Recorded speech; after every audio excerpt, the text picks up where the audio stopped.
तो right answer आपका यहाँ पे ऑप्शन डी हो जाएगा कि जाइलम की वाहिकाओं में रसारोहण की प्रोसेस होती है।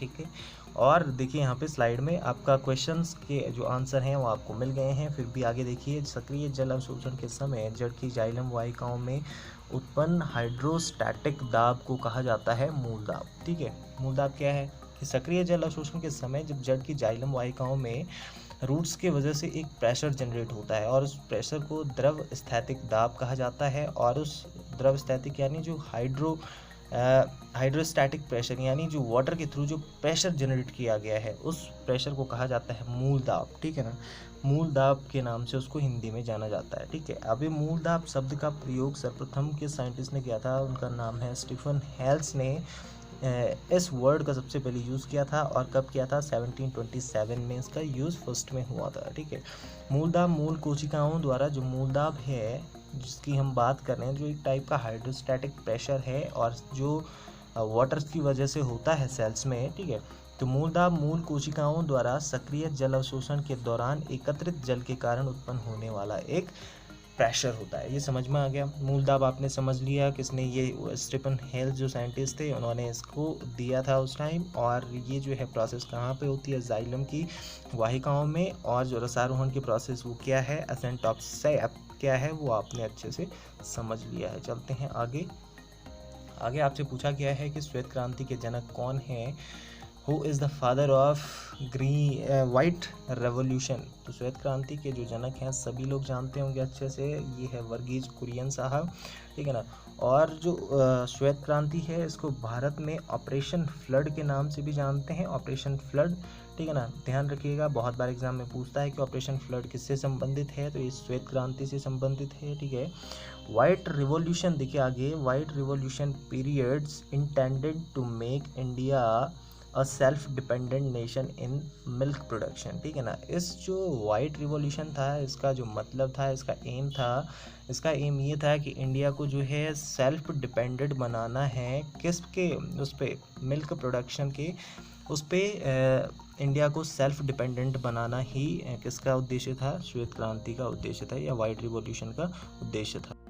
तो बीटा कैरोटीन ही है मेन जो पिगमेंट जो यहाँ पे रेड कलर के लिए रिस्पॉन्सिबल है। और साथ ही ये बीटा कैरोटीन करता क्या है, ये विटामिन ए जो बहुत इंपॉर्टेंट होता है आपकी बॉडी के लिए, आपकी आई साइट के लिए वेरी इंपॉर्टेंट होता है, उसके सिंथेसिस में हेल्प करता है। ठीक है ना, और बहुत इसेंशियल है ये विटामिन ए के फॉर्मेशन में। ठीक है, तो इस टाइप से जो कैरोटीन ए है, कैरोटीन यानी जो बीटा कैरोटीन है वो पाया जाता है कैरेट्स में और विटामिन ए का सिंथेसिस करेगा। और साथ ही आईसाइट, जो आईसाइट्स होती हैं विटामिन ए की वजह से, अगर विटामिन ए का कंटेंट आपकी बॉडी में अच्छा होगा तो आईसाइट्स भी आपकी अच्छी होगी। ठीक है, नेक्स्ट चलते हैं कि प्रकाश संश्लेषण की जो प्रकाश अभिक्रिया है वो कहाँ होती है। ठीक है, देखिए प्रकाश संश्लेषण की जो भी रिएक्शन है, जो चाहे वो लाइट रिएक्शन है या डार्क रिएक्शन है, दोनों ही रिएक्शंस होती है कहाँ पे, क्लोरोप्लास्ट में। क्लोरोप्लास्ट एक टाइप का सेल ऑर्गेनेल्स होता है और ये पाया जाता है प्लांट सेल में। ठीक है ना, एक कोशिकांग है जो पादप कोशिका में पाया जाता है। ठीक है, यदि हम क्लोरोप्लास्ट के अंदर देखेंगे तो क्लोरोप्लास्ट के अंदर इस टाइप की कॉइन लाइक स्ट्रक्चर होती हैं, इस टाइप का इनका स्टेक्स होता है, बहुत सारे ढेर इस टाइप के होते हैं। ठीक है ना, और ये जो कॉइन लाइक स्ट्रक्चर है इनको कहा जाता है थाइलेकॉइड। ये समझ में आता है, ये थाइलेकॉइड हैं। और जो क्लोरोप्लास्ट है, क्लोरोप्लास्ट एक दो मेम्ब्रेन वाला एक सेल ऑर्गेनेल्स है। ध्यान में रखिएगा, दो मेम्ब्रेन इसमें पाई जाती हैं, दो मेम्ब्रेन वाला ये सेल ऑर्गेनेल्स है और इस टाइप से कॉइन लाइक स्ट्रक्चर इसमें पाए जाते हैं जिनको थाइलेकॉइड कहते हैं। ठीक है ना, और थाइलेकॉइड्स के बीच में ये जो लिक्विड वाला पार्ट है, ये वाला पार्ट, इसको कहा जाता है स्ट्रोमा। ठीक है ना, और ये वाले जो यहाँ पे येलो कलर के आपको दिख रहे हैं, ये स्ट्रोमा लैमेली इनको कहा जाता है। समझ में आ गया, तो स्ट्रोमा है, इसमें थाइलेकॉइड्स है, टू मेम्ब्रेन है और साथ ही क्लोरोप्लास्ट में खुद का डीएनए भी प्रेजेंट होता है। ध्यान रखिएगा, दो ही सेल ऑर्गेनेल्स हैं जिनमें डीएनए प्रेजेंट है खुद का, वो है माइटोकॉन्ड्रिया और साथ ही क्लोरोफिल। ठीक है ना, क्लोरोप्लास्ट। तो देखिए यहाँ पे स्लाइड में देखिए कि the chloroplast is involve in both stages of photosynthesis. The light reaction takes place in the thylakoid disc. जो लाइट रिएक्शन होती है, जो प्रकाश की जो प्रकाश अभिक्रिया होती है फोटोसिंथेसिस के ड्यूरेशन में, तो जो लाइट रिएक्शन है वो थाइलेकॉइड डिस्क में होती है। और उस थाइलेकॉइड डिस्क में होता क्या है, देयर वाटर जो H2O है, H2O ऑक्सीडाइज हो जाता है और ऑक्सीजन को वहाँ से लिबरेट करता है। आप बोलते हैं ना कि फोटोसिंथेसिस में आपको ऑक्सीजन मिलता है, तो ऑक्सीजन मेनली कहाँ से मिलता है, क्योंकि H2O क्या करता है, ऑक्सीडाइज होता है और उसकी वजह से ऑक्सीजन वहाँ से लिबरेट होकर निकल जाता है। ठीक है, तो ये लाइट रिएक्शन में ऑक्सीजन का प्रोडक्शन होता है और H2O से होता है, और ये कहाँ हो रहा है, थाइलेकॉइड्स जो डिस्क है उसमें। ठीक है, एंड नोट, आगे देखिए, note that dark reaction takes place in the stroma. जो डार्क रिएक्शन है वो कहाँ पे होती है, स्ट्रोमा में। और स्ट्रोमा वाला पार्ट मैंने आपको कौन सा बताया था, इस टाइप का जो एक्वस पार्ट है ये स्ट्रोमा है। ठीक है, स्ट्रोमा क्या होता है, स्ट्रोमा एक aqueous fluid surrounding the stakes of thylakoid. तो थाइलेकॉइड्स के जो ढेर हैं उसके चारों ओर जो एक्वस फ्लूइड है जो भरा हुआ है उसे कहा जाता है स्ट्रोमा। स्ट्रोमा में होती है डार्क रिएक्शन, और डार्क रिएक्शन में क्या होता है, जो CO2 लेते हैं प्लांट्स फोटोसिंथेसिस के टाइम, उसका जो है फिक्सेशन होता है और क्या बनता है, ऑर्गेनिक प्रोडक्ट्स आपके बनते हैं उस टाइम पे।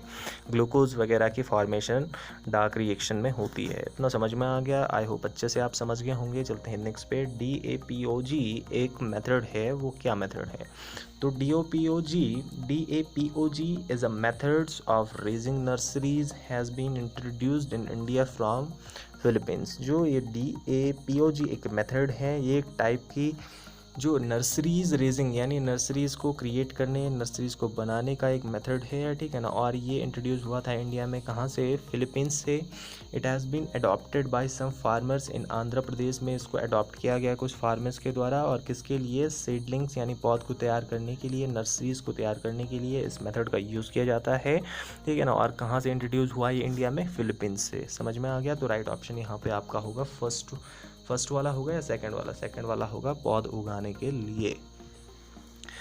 जो प्रोटोनीमा है उसके जीवन चक्र में घटित होता है, किसके जीवन चक्र में घटित होता है, तो प्रोटोनीमा एक टाइप की सेल्स होती हैं, एक टाइप की स्टेज हैं, ये एक टाइप की सेल्स से आप कह सकते हैं इसको। और ये निम्न में से ये जो ऑप्शंस आपको दे रखे हैं किसके जो साइकिल है उसमें ये प्रेजेंट होते हैं प्रोटोनीमा। तो प्रोटोनीमा जो है फिनेरिया में, फिनेरिया एक प्लांट होता है। ठीक है ना, और ये थैलस टाइप का इसका प्लांट होता है। इसकी जो लीव्स वगैरह हैं वो थाइलॉइड, इसका जो है जो प्लांट है वो एक थैलस टाइप का होता है। समझ रहे हैं आप। तो देखिए, इन फिनेरिया spores on germination form a branched filamentous multicellular structure. जो फिनेरिया हैं उसके जो स्पोर्स हैं, स्पोर्स के थ्रू रिप्रोडक्शन करता है प्लांट। तो इसके स्पोर्स जर्मिनेशन होने के बाद क्या बनाते हैं, एक ब्रांच्ड और फिलामेंटस, एक फिलामेंट के टाइप का मल्टीसेलुलर स्ट्रक्चर बनाते हैं, और इसको कहा जाता है प्रोटोनीमा। ठीक है, जैसा कि आप यहाँ पे देख सकते हैं, ये एक प्रोटोनीमा है। एक देख रहे हैं आपके फिलामेंट की तरह है, एक मल्टी सेलुलर है, और साथ ही ये जो है ब्रांच्ड भी है। ओके, तो इस टाइप का स्ट्रक्चर जो है फिनेरिया में बनता है, उसको कहा जाता है प्रोटोनीमा। समझ में आ गया। ये प्रोटोनीमा पहले मल्टी सेलुलर होता है और कुछ टाइम के बाद ये मल्टी सेलुलर से कन्वर्ट होकर ये सिंगल सेल या कुछ फ्रैगमेंट्स में टूट जाता है। समझ में आ गया। तो ये प्रोटोनीमा कहाँ पे मिलेगा आपको, ये मिलता है फिनेरिया में। चलते हैं नेक्स्ट की पूसा नन्हा जो किस्म है वो किसकी है। पूसा नन्हा जो किस्म है ये होती है पपीते की, ऑप्शन सी यहाँ पे राइट है। यहाँ पे इमेज में आप देख रहे होंगे कि ये वैरायटी है पपीते की, पपाया की। नेक्स्ट है कि अमरबेल। अमरबेल क्या है, अमरबेल एक टाइप की पैरासाइट है, और एक यहाँ पे जो राइट ऑप्शन है वो है पूर्ण स्तंभ परजीवी है ये। ठीक है ना, यह स्टेम जो प्लांट है उसके स्टेम पे चढ़कर जो है वहाँ से न्यूट्रिशन लेता है। पैरासाइट यानी परजीवी का काम क्या होता है, ये तो खुद का, परजीवी क्या होते हैं कि खुद का ये जो है भोजन नहीं बना पाते, और जो होस्ट होता है उस पर अपने भोजन के लिए और अपने आश्रय के लिए उस पर डिपेंड रहते हैं। तो अमरबेल एक टाइप की परजीवी पौधा है। ठीक है ना, और ये पूर्ण स्तंभ यानी स्तंभ पे जो है जो प्लांट है, जो होस्ट प्लांट है उसके स्टेम पे ये पाया जाता है। ठीक है, देखिए आगे ये इमेज है इसकी अमरबेल की। Amarbel is an example of parasite. अमरबेल जो है वो एक एग्जाम्पल है किसका, पैरासाइट का एग्जाम्पल है। और इसका जो साइंटिफिक नेम है, इसका साइंटिफिक नेम ये है कुस्कुटा रिफ्लेक्सा, कुस्कुटा रिफ्लेक्सा क्या इसका जो है साइंटिफिक नेम है, और इज़ द बॉटनिकल नेम आप कह सकते हैं या साइंटिफिक नेम कह सकते हैं, is the botanical name for the amarbel, ठीक है ना। अमरबेल का कुस्कुटा रिफ्लेक्सा इसका बॉटनिकल नेम है और एक टाइप का पैरासाइट है, पूर्ण स्तंभ परजीवी है। Okay, it is also known as giant dodder के नाम से भी इसको जाना जाता है, और it grows in creative manners over host plant. ये एक जो है अजीब तरीके से क्रिएटिव मैनर्स में ग्रो करता है उस प्लांट के ऊपर, and this species has the capability of producing numerous branches with a short period of time. बहुत कम टाइम में ये बहुत सारी ब्रांचेस अपनी डेवलप कर देता है, और एक इसका जो है क्रिएटिव मैनर्स होता है होस्ट प्लांट के ऊपर ग्रो करने का, ठीक है।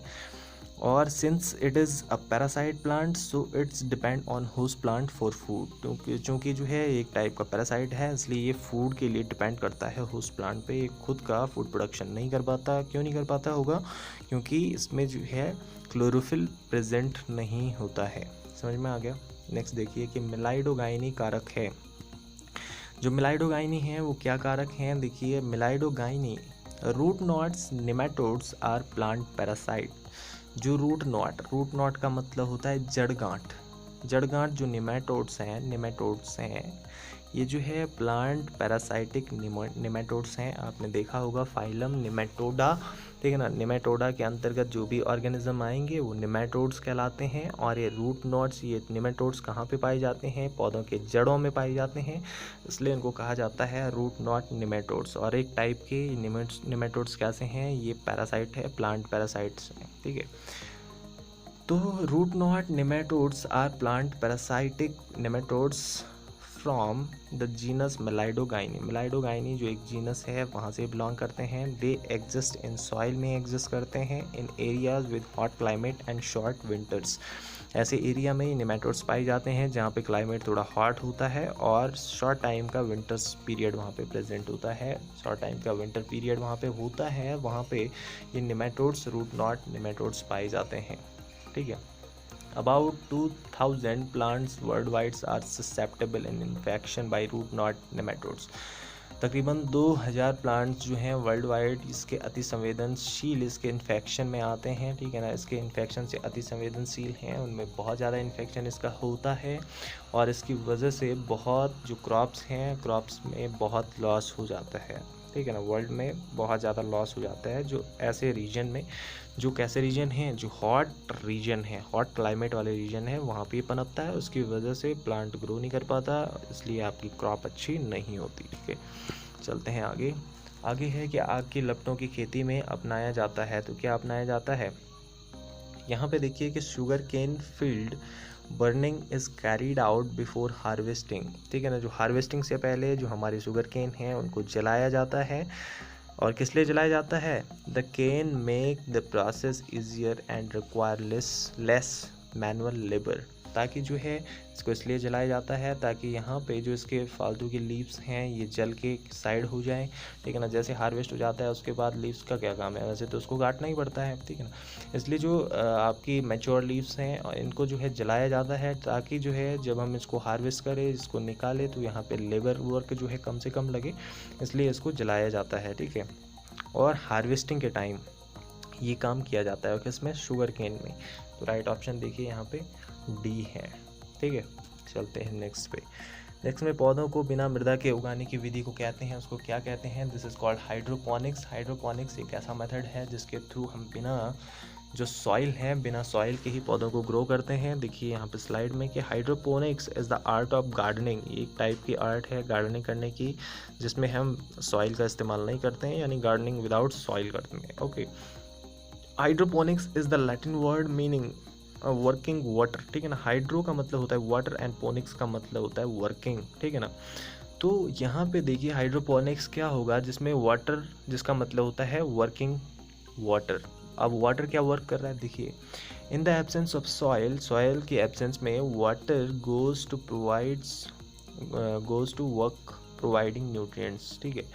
अब जो है जहाँ पे सॉइल है तो वहाँ पे तो सॉइल ही क्या करती है, न्यूट्रिएंट्स प्रोवाइड करने का काम करती है प्लांट को। लेकिन इस हाइड्रोपोनिक्स मेथड में सॉइल तो होती नहीं है, केवल वाटर होता है। तो वाटर ही यहाँ पे वर्क करता है न्यूट्रिएंट्स को प्रोवाइड करने का, हाइड्रेशन को प्रोवाइड करने का, और साथ ही ऑक्सीजन को प्रोवाइड करने का। तो यहाँ पे इतने सारे फंक्शन, इतने सारे वर्क कर रहा है वाटर, इसलिए इस मेथड को, इस हाइड्रोपोनिक्स को वर्किंग वाटर के नाम से भी जाना जाता है और हाइड्रोपोनिक्स मेथड इसको कहा जाता है। देखिए यहाँ पे इमेज में।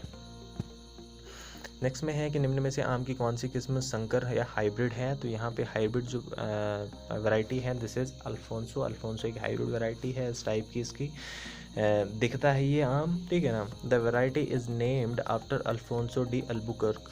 ये जो है अल्फोंसो नाम कहाँ से आया, इसकी ओरिजिनेशन कहाँ से है। तो देखिए जो अल्फोंसो डी अल्बुकर्क थे, जो एक पुर्तगाली थे और जनरल एंड मिलिट्री एक्सपर्ट थे, ये उनके नाम पर इसका नाम अल्फोंसो रखा गया है, क्योंकि नाम में देखिए अल्फोंसो डी अल्बुकर्क, वहाँ से ही इसका नाम अल्फोंसो आया है, ठीक है। और इन्होंने क्या किया था, ये एक मिलिट्री एक्सपर्ट थे और who help establish Portuguese colonies in India. इनका जो है बहुत रोल रहा है। जो पुर्तगाली थे, जो व्यापार के लिए इंडिया में आते थे, उनको कॉलोनाइज़ करने का काम इनका रहा है। किसका, अल्फोंसो डी अल्बुकर्क का, उन्हीं के नाम पर इसको शुरू किया गया था। Portuguese introduce grafting on mangoes trees to produce varieties like Alphonso, ठीक है ना। इन्होंने जो है मैंगो की यहाँ पे क्या करी, कल्टीवेशन इन्होंने शुरू किया, ठीक है। Introduce grafting on mango, mango की ग्राफ्टिंग इन्होंने यहाँ पे शुरू करी और इसलिए इनका जो है यहाँ पे नाम आता है अल्फोंसो मैंगोज़ की वैरायटी में। ओके, चलते हैं आगे। आगे तो कुछ भी नहीं है। यहाँ पे जो जितने भी कॉन्सेप्ट थे आपने समझे होंगे। बहुत सारे क्वेश्चंस एग्रीकल्चर से भी थे, बायोलॉजी से भी थे, ठीक है ना। और ये ऐसे क्वेश्चंस हैं जो बहुत बार रिपीट होते हैं, इसलिए आप इनको मजाक में मत लीजिएगा, ठीक है। अच्छे से पढ़ के जाइए, इनको नोट्स बनाइए अपनी कॉपी में, और एंड वीडियो जो आपके सामने आ रही हैं उनको भी देखिए, आपके सारे कॉन्सेप्ट क्लियर होंगे। और साथ ही जो आई बटन है ऊपर, आई बटन में लिंक है प्लेलिस्ट का, इस टाइप के सारी वीडियोस आपकी हमारी एक प्लेलिस्ट में है, और उस प्लेलिस्ट पे आप जाने के लिए इस लिंक पे, आई बटन के लिंक पे क्लिक करेंगे तो आप वहाँ पे डायरेक्ट पहुँच जाओगे। सो पढ़ते रहिए, सीखते रहिए। Thanks lot, God bless you all, have a nice day.